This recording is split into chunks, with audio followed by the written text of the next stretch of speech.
एक विशाल और घने जंगल में एक बहुत बड़ा और शक्तिशाली बाघ रहता था। वह अपने बल और शिकार करने की क्षमता के लिए जाना जाता था। जंगल के सभी जानवर उससे डरते थे और उसका सम्मान करते थे। बाघ को अपनी ताकत पर बहुत गर्व था और वह अक्सर दूसरे जानवरों को अपनी शक्ति दिखाता था। एक दिन बाघ शिकार की तलाश में घूम रहा था। उसने एक छोटे से खरगोश को देखा जो गाजर चबा रहा था। बाघ ने सोचा, यह छोटा सा खरगोश मेरे लिए क्या ही कर पाएगा, मैं इसे अभी पकड़कर खा जाऊंगा। बाघ ने खरगोश की ओर छलांग लगाई, लेकिन खरगोश बहुत फुर्तीला था और तुरंत अपनी मांद में घुस गया।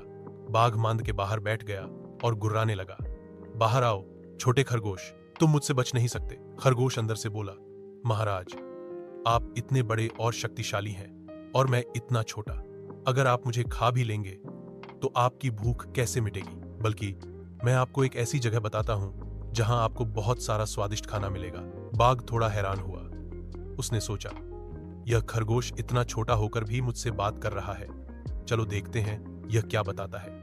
उसने कहा, ठीक है, बताओ कहां है वह जगह। खरगोश ने कहा, महाराज, आप मेरे पीछे पीछे आइए। खरगोश धीरे धीरे एक पुराने सूखे कुएं की ओर भागा। बाघ भी उसके पीछे पीछे चल दिया।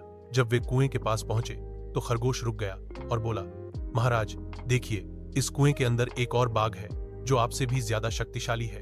वह इस जंगल पर राज करना चाहता है। बाघ ने नीचे देखा। कुएं के पानी में उसे अपनी ही परछाई दिखाई दी। उसे लगा कि यह सचमुच कोई दूसरा बाघ है। अपनी ताकत के घमंड में उसने सोचा कि उसे इस नए बाघ को हराना ही होगा।